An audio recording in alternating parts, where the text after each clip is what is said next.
আসসালামু আলাইকুম। আমি ডক্টর নাজমুল। আজকে আপনাদের সাথে একটা বিষয় নিয়ে আলোচনা করব। বিষয় বলতে সাধারণত একটা রোগ, যেটা হচ্ছে গরুর ত্বরকা রোগ বা অ্যানথ্রাক্স, যেটা কিনা হইলে গরুকে বাঁচানো অনেকটাই কষ্টকর। তো খামারিদের অনুরোধের কারণে সাধারণত আজকে আমি এই বিষয়টা নিয়ে আলোচনা করব। একদম ইন ডিটেলস বিস্তারিতভাবেই বলার চেষ্টা করব যে এই রোগের কারণটা কি, এই রোগের লক্ষণগুলা কি কি, আপনি এটা হইলে কি চিকিৎসা দিতে পারেন, আর এইখানে প্রতিরোধটাই কিভাবে করবেন যাতে করে আপনার এর পরবর্তীতে অন্যান্য গরুগুলাতে এই রোগটা না হয়। তো চলুন আর কথা না বাড়িয়ে বিস্তারিত আলোচনায় শুরু করা যাক। আপনার পোষা প্রাণীর যে কোনো সমস্যায় ভেটের সাথে সরাসরি কথা বলতে স্ক্রিনে দেয়া নাম্বারে যোগাযোগ করুন এবং স্বল্প খরচে আপনার পোষা প্রাণীর সুস্বাস্থ্য নিশ্চিত করুন। প্রথমেই হচ্ছে আমরা জেনে নিব যে গরুর এই রোগটা কেন হয়। গরুতে ব্যাসিলাস অ্যানথ্রাসিস নামক একটা ব্যাকটেরিয়া আছে। এই ব্যাকটেরিয়া সাধারণত উষ্ণ রক্ত বিশিষ্ট, মানে যেসব প্রাণীর রক্ত একটু গরম সেই সব প্রাণীর বডিতে এফেক্ট করে, মানে সেই সব প্রাণীকে ও আক্রান্ত করে। তো গরু যখন এই ব্যাসিলাস অ্যানথ্রাসিস নামক ব্যাকটেরিয়াটা দ্বারা আক্রান্ত হয়, তখনই হচ্ছে ওর ওই ত্বরকা বা অ্যানথ্রাক্স এই রোগটা তৈরি হয়। এখন চলুন জেনে নেওয়া যাক এই রোগটার লক্ষণগুলা কি কি। এই রোগটা হলে সাধারণত তিন ধরনের লক্ষণ প্রকাশ পায়। প্রথমটা হচ্ছে যদি একদম পুরাটা এফেক্ট করে ফেলছে গরুটাকে, পুরাই অ্যানথ্রাক্সের জীবাণু দ্বারা এফেক্টেড, তখন আপনি কিন্তু আর চিকিৎসার ইয়া পাবেন না। তো ওইটাকে আমরা বলি যে অতি তীব্র স্টেজ বা অতি তীব্র প্রকৃতির হইলে তখন আপনি দেখবেন একরকম লক্ষণ প্রকাশ পাইতেছে। আর তার চেয়ে যদি একটু কম হয়, মানে অতি তীব্রর চেয়ে কম হবে কি তীব্র প্রকৃতির, তখন হইলে দেখবেন আলাদা অন্য ধরনের লক্ষণ প্রকাশ পাইতেছে। আর যেটা হচ্ছে খুব অল্প পরিমাণে, মানে আস্তে আস্তে অ্যাটাক করতেছে, সেটা হইলে ভিন্ন ভিন্ন লক্ষণ প্রকাশ পাইতেছে। তাহলে চলুন আমরা জেনে নেই যেই স্টেজটা মানে অতি তীব্র হইলে সাধারণত কোন কোন লক্ষণগুলো প্রকাশ পায়, মানে ওই সময় আমরা চিকিৎসা করারও কিন্তু সময়টা পাবো না। এই যে অতি তীব্র যদি মানে একদম পুরা ওই ত্বরকা রোগের জীবাণু পুরোটা ওকে অ্যাটাক করে ফেলছে, ওই সময় এই স্টেজটা যদি হয় তাহলে গরুকে আর বাঁচানো যাবে না, মানে এই ক্ষেত্রে মৃত্যু হার অনেক বেশি থাকে। অধিকাংশ ক্ষেত্রে গরুর লক্ষণটাও প্রকাশ করার মতো সময় পায় না, মানে তার আগে দেখা যায় যে মারা যায়। 1 থেকে 2 ঘন্টার মধ্যেই আপনি দেখবেন যে এটা লক্ষণ প্রকাশ পাইছে, আর আপনি ট্রিটমেন্টটা শুরু করবেন, ডাক্তার আনতে গেছেন, আস্তে আস্তে দেখছেন যে আপনার গরুটা মারা গেছে। এই ক্ষেত্রে কি কি লক্ষণ প্রকাশ পাইতে পারে ওই 1 থেকে 2 ঘন্টার মধ্যে? আপনি দেখবেন হঠাৎ করে ওর বডির টেম্পারেচার বেড়ে গেছে, ওর যে মাংসগুলো আছে মাংসের ওই পেশিগুলা কম্পন করতেছে, আর ও প্রচন্ড টাইনা টাইনা অনেক বেশি পরিমাণে শ্বাস নেওয়ার চেষ্টা করতেছে, মানে ওর শ্বাসকষ্ট দেখা দিচ্ছে। এই শ্বাসকষ্টের ঠিক পরের মুহূর্তে গিয়ে যেটা লক্ষ্য করবেন সেটা হচ্ছে একটা খিঁচুনি দিতেছে, খিঁচুনি ভাব তৈরি হয়েছে, এবং কয়েক মিনিটের মধ্যেই আলটিমেটলি কি হয়ে গেছে, মারা গেছে। এবং মৃত যে পশুটা আছে ওই মৃত পশুর যতগুলা ন্যাচারাল ওপেনিং, ন্যাচারাল ওপেনিং বলতে কি বুঝতেছি, নাক, কান, মুখ, মলদ্বার, জরায়ুর ওই জায়গাগুলো দিয়ে আলটিমেটলি আপনি দেখবেন কালচে প্রকৃতির একটা রক্ত চলে আসতেছে, মানে রক্ত বের হইতেছে। আর এই স্টেজটা দেখলেই আমরা বুঝতে পারি যে এই গরু আসলে অ্যানথ্রাক্স বা ত্বরকা রোগে আক্রান্ত হয়েছে। এটা হচ্ছে একদম প্রাইমারি স্টেজ। তো আমি বললাম অতি তীব্র প্রকৃতির হইলে সাধারণত কি কি লক্ষণ প্রকাশ পায়। এখন অতি তীব্রর চেয়ে একটু কম তীব্র প্রকৃতির হইলে সাধারণত কি লক্ষণ প্রকাশ পাবে? প্রচন্ড পরিমাণে জ্বর খেয়াল করবেন, 1 থেকে 2 দিন থাকবে, 104 থেকে 160 ডিগ্রি ফারেনহাইটের মতো। জ্বরের জন্য ওর পুরো বডিতে একটা কাঁপুনি তৈরি হবে, আর ওর সবগুলা লোম দাঁড়ায় যাবে।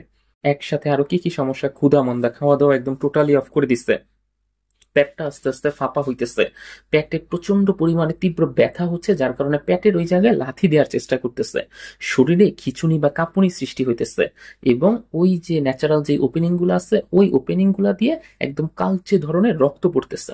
এই স্টেজটা হইলেও তাও 1 থেকে 3 দিন আপনি সময় পাবেন। আগের স্টেজটাই কিন্তু 1 থেকে 2 ঘন্টা সময় পাইছেন। আর এই প্রকৃতির হইলে 1 থেকে 3 দিন সময় পাবেন। যদি এর মধ্যেও আপনি ট্রিটমেন্ট শুরু না করেন তাহলে ও শিওর একদম মারাই যাবে।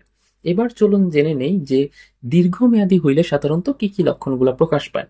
দীর্ঘমেয়াদী হইলে সাধারণত একদম প্রথম দিকে আপনি দেখবেন ঘাড়, বুক, কাঁধের এইসব অঞ্চলগুলোতে ওর পানি জমা হইতেছে, মানে আপনার গরুটা হঠাৎ করে খুব বেশি মোটা হইতেছে। আপনি কিভাবে বুঝবেন যে আপনার গরুটা মোটা হইছে নাকি ওর শরীরে পানি আসছে? আপনি একটা জায়গায় চাপ দিবেন, চাপ দেওয়ার পরে দেখবেন কি ওই জায়গার চামড়াটা যখন আঙ্গুলটা তুলে ফেলছেন খুব আস্তে আস্তে আস্তে আস্তে ওইটা উপরের দিকে আসতেছে। যদি এই স্টেজটা দেখেন তাহলে বুঝবেন যে ওই জায়গায় পানি জমা হয়েছে। কারণ আপনার গরুটা যদি সত্যিকার অর্থে মোটা হইতো, স্বাস্থ্যবান হইতো, তাহলে টিপ দেওয়ার সাথে সাথে ওই জায়গাটা চলে আসতো, মানে এত ধীরে ধীরে আসতো না। তো এরকম ঘাড়, বুক আর কাঁধের যে অঞ্চলগুলো আছে সেই অঞ্চলগুলো সাধারণত দেখবেন পানি জমা হবে, এবং তারপরে আস্তে আস্তে জ্বর আসবে, ওই কাঁপুনি দিবে, খিঁচুনি দিবে, লোম খাড়া হবে, ওই নাক মুখ এগুলা দিয়ে আস্তে আস্তে হচ্ছে ওই ন্যাচারাল ওপেনিং গুলা যেগুলো আছে ওগুলা দিয়ে রক্ত বের হইতে থাকবে।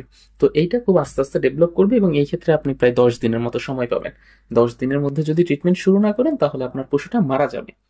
এখন তাহলে আমরা কারণ জানলাম আর লক্ষণ জানলাম, এবার চলুন চিকিৎসা পদ্ধতি সম্পর্কে জেনে নেওয়া যায় যে আসলে আমাদের যখন অ্যানথ্রাক্স বা এই ত্বরকা রোগটা হয় আমরা কি কি ট্রিটমেন্ট করতে পারি। অ্যানথ্রাক্স বা ত্বরকা রোগ সাধারণত হচ্ছে ব্যাকটেরিয়াল একটা রোগ, আগেই বলছি। তার মানে আপনাকে কি শুরু করতে হবে, একদম প্রথম যেদিন আপনি বুঝতে পারছেন যে গরুটা অ্যানথ্রাক্সে আক্রান্ত হয়েছে ওই দিন থেকেই আপনাকে পেনিসিলিন গ্রুপের যে অ্যান্টিবায়োটিকটা আছে পেনিসিলিন গ্রুপের অ্যান্টিবায়োটিকটাই ব্যবহার করতে হবে। কারণ পেনিসিলিন গ্রুপের অ্যান্টিবায়োটিকটা ত্বরকার জীবাণুর বিরুদ্ধে খুব ভালো রকম ভাবে কাজ করে।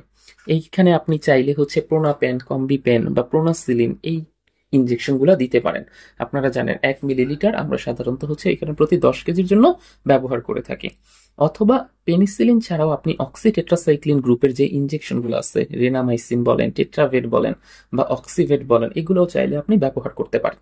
তাহলে প্রথম ট্রিটমেন্টটা হচ্ছে ওর অ্যান্টিবায়োটিক।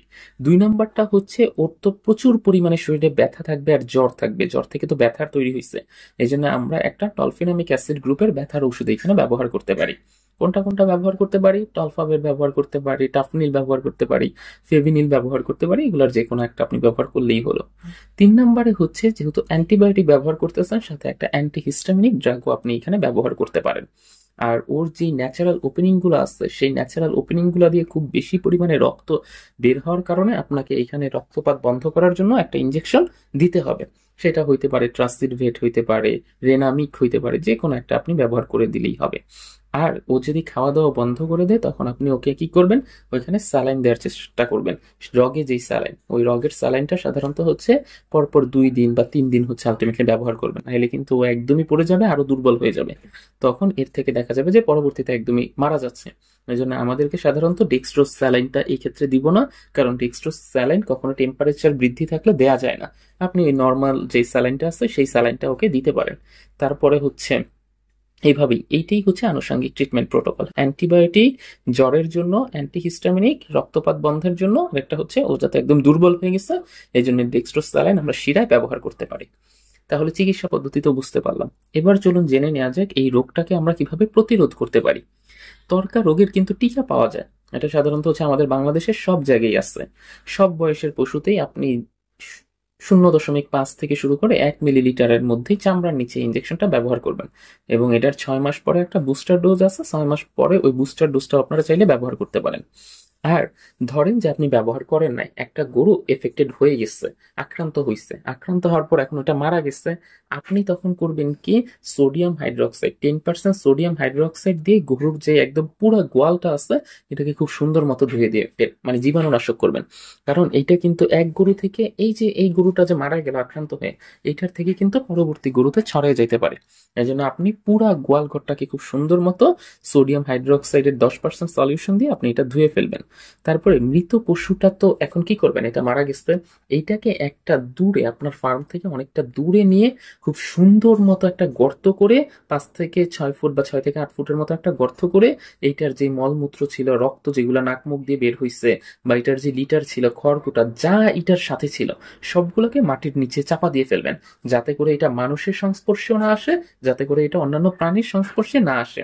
মানুষের সংস্পর্শে আসলেও কিন্তু মানুষেরও ভিতরেও এটা একটা রোগ তৈরি করে ফেলতে পারে, অ্যানথ্রাক্স যেটা, এটা কিন্তু জুনোটিক। দ্যাট মিনস গরু ছাগল থেকে, আপনাকে প্রথমেই কিন্তু বলছি উষ্ণ রক্ত বিশিষ্ট প্রাণীতে সাধারণত এটা হয়ে থাকে, এই জন্য কিন্তু এটা ওই গরু ছাগল থেকে মানুষের মধ্যেও আসতে পারে। আর আক্রান্ত পশুটাকে আপনি যতদিন ট্রিটমেন্ট করতেছেন ততদিন বাড়ির থেকে একটু দূরে অন্য একটা জায়গায় রেখে তারপরে চিকিৎসা করবেন, কারণ কোনোভাবেই যেন মানুষের বা অন্য কোনো প্রাণীর সংস্পর্শে এটা না আসে। আর এই প্রাণী আপনি যদি বুঝতে পারেন যে মারা গেছে, তাহলে এটাকে নিয়ে কাটাছেঁড়া করতে যাবেন না, বা এটাকে ওই টাইমে বিক্রিও করতে যাবেন না, তাহলে কিন্তু আশপাশে এটা মানুষের ভিতরে এই রোগটা হবে, বিক্রি করে দিলে বা কাটাছেঁড়া করলে আশপাশে আপনার এলাকার যত খামারি আছে সবাই লোকসানে পড়বে, কারণ তাদের সবার মধ্যেই এই ইয়াটা ছড়ায় যাবে, তাদের সবার পশুগুলো আক্রান্ত হবে।